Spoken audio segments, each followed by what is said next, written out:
I'm back. It has been an interesting, couple months, I guess. As is horses, nothing is, going to plan kind of in the way that I had thought that it would have. Originally, when I got this horse in October of last year, my plan was that he was going to be my 2024 RRP horse, and that he would be for sale after the show in October.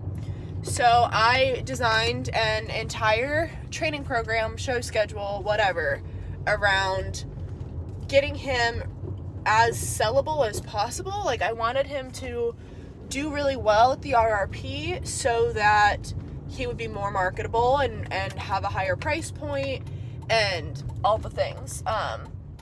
Because the horses at the top of that show do sell really well and sell for a decent amount of money, whatever. That was my plan.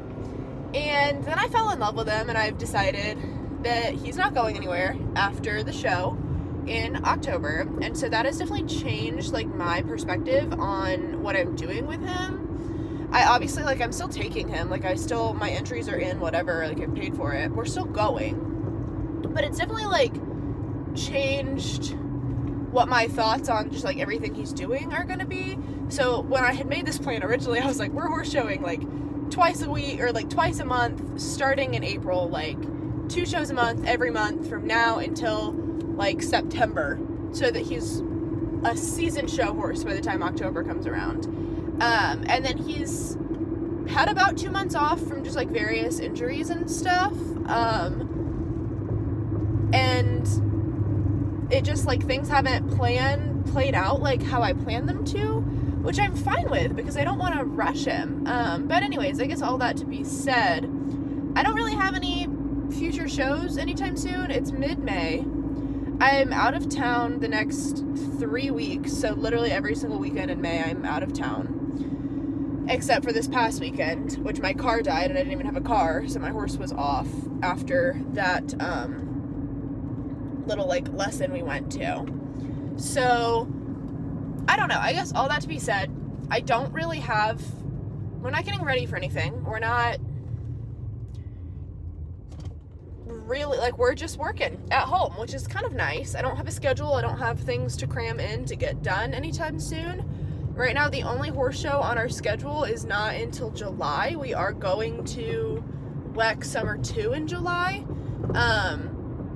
I don't have any plans. I guess that's what I'm getting at, is I don't have anything. I don't have any shows on the schedule. I don't have any plans for where we're going, getting ready for anything for 2 months.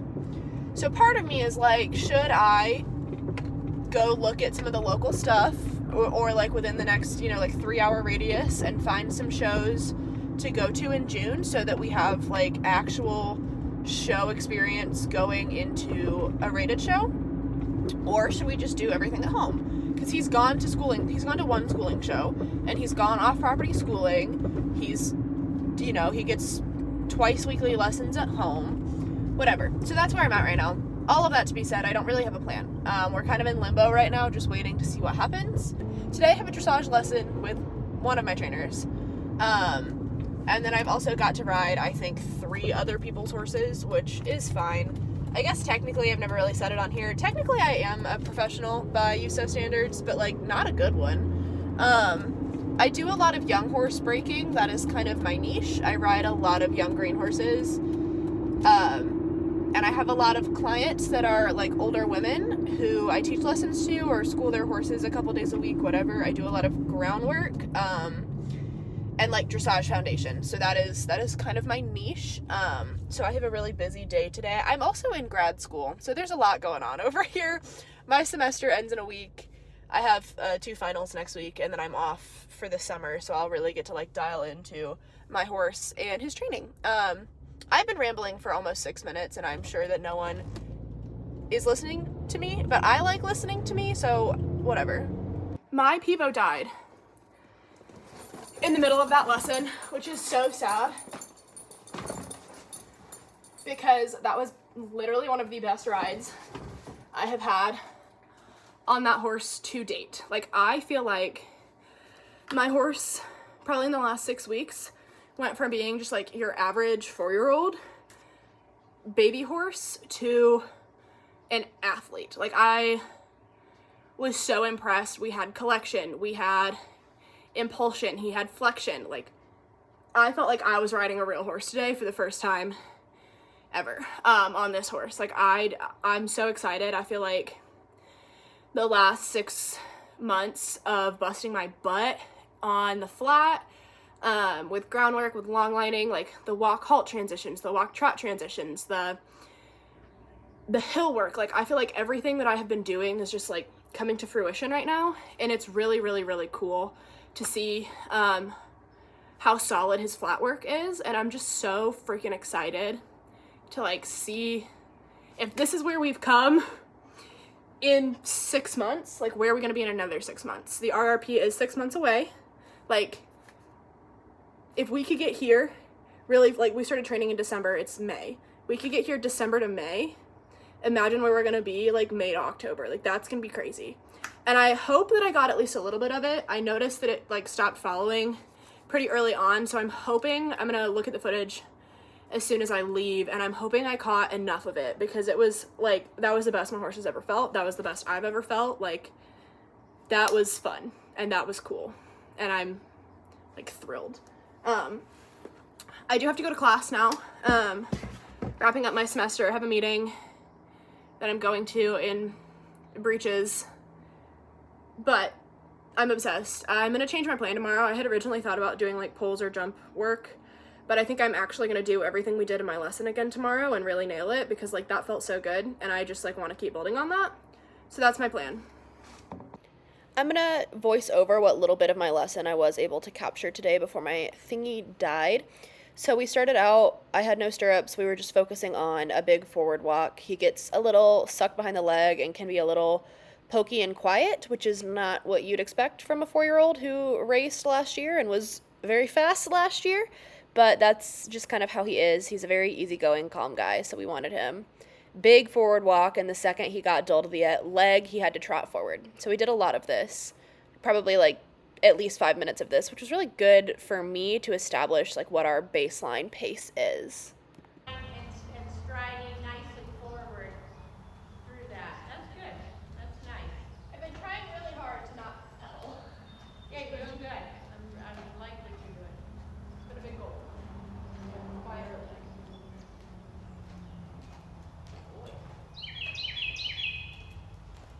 So the walk is starting to lose energy again.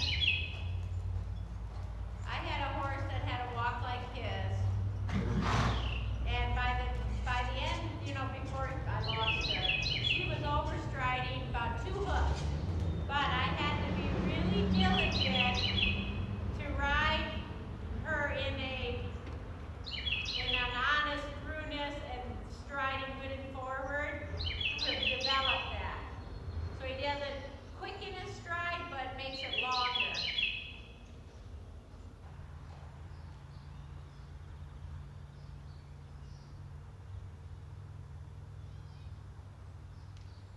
And then when he grounds, shorten your reins to that length. Come here, Rusty.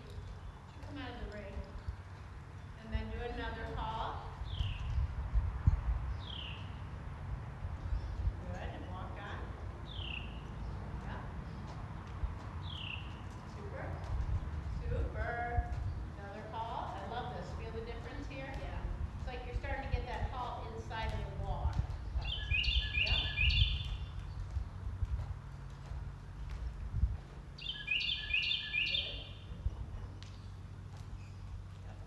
Yeah, good work. Super. Good. Then go to the trot. Little downward pressure if he wants to come up. Nice.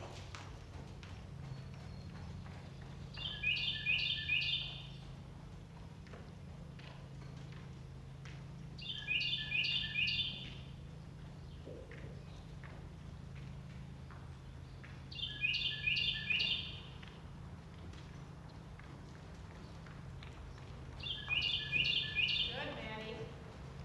Good work.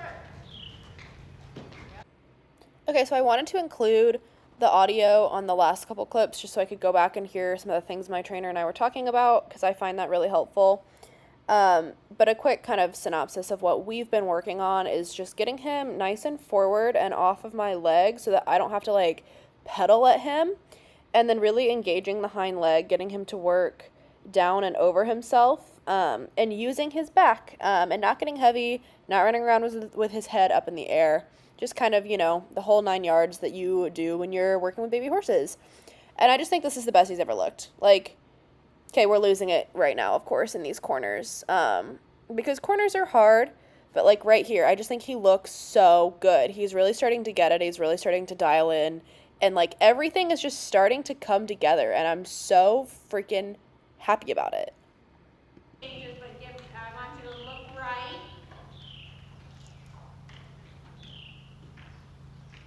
Nice. Just so you understand what I'm really after. So you're going to walk, and I want you to walk on the wall with his front feet left. He doesn't get to leave the wall. On the left A, the left rein. Now, ask him to look right without losing that. So he doesn't get to travel right with his front feet when you ask him to look right. So you get a bit of a hollow on the right side of his neck. Left rein, just think left rein. If the front feet travel right, don't correct it with your leg, correct it with your left rein. Okay. So this is a step up from what you've been doing, okay? So don't be frustrated with him if he doesn't convert. And this is an add-on. So if he starts to take his front feet right, you've taught him off the left rein, you stay left. So then you use the left rein as yes, they stay out. Now you say, now can you flex right and not take your front feet right? Yes. The horse isn't following the left rein, you can't go to flexion because they just fall in. Right. So yes, flexion is important once you've got your horse straight. So you've done a good job of getting him to go around the ring straight. Now we want to add in flexion without losing the straightness. So we started introducing flexion for the first time really ever. We've done a lot of just straight, you follow the rein with your front feet, and now we're introducing flexion, which has been a very interesting. Today was the first time ever doing it, was to really teach true jaw flexion, and then neck flexion. So this was his first time, and it was really fun to start like upping the ante a little bit, adding more things, and I'm really proud of his effort. I thought it went super well. So that was what we were doing here, kind of talking through those things. This is us playing with inside jaw flexion at the walk, and then we're gonna move through it at the trot and try to move through it at the canter, which went better than expected, and I'm bummed that I didn't get that part of it on video, but you can just tell, like, he looks really freaking good, and I'm obsessed with him.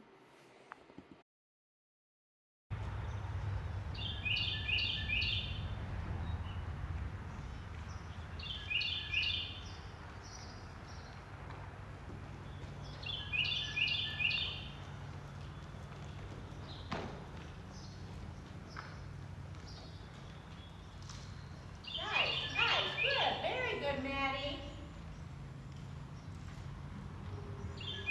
Nice.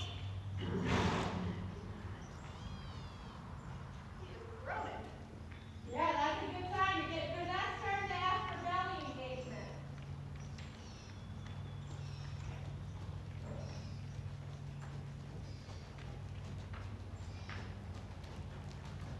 Like he doesn't go through these turns, does it?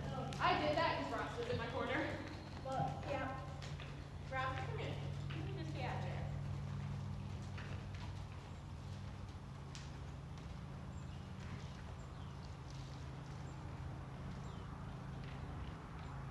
Good.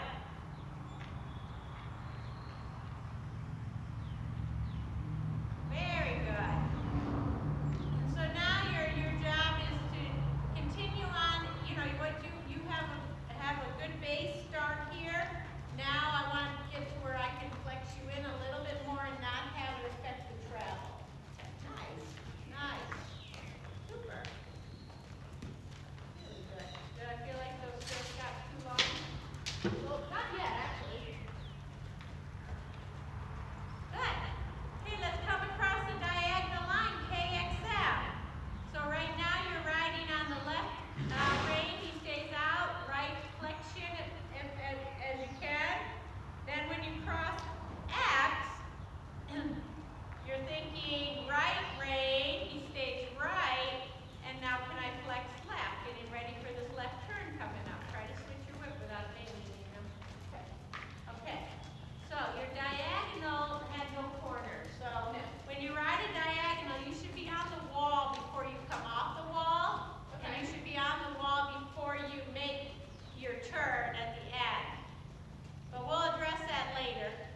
Hello, it's future Maddie. Obviously home now from the barn, and I was sitting down to watch that video, and it literally none of it recorded, none of my good ride recorded. It obviously died like right there. And you could just get like little snippets of me riding down that one line in the canter, which is so sad because the canter looked so good and it felt so good. But like I don't want to look back and just like see 3 strides of it and be done. So I guess I'll just have to do it well tomorrow. I brought my Pivo home to charge it, so I guess I'll just have to do it well tomorrow.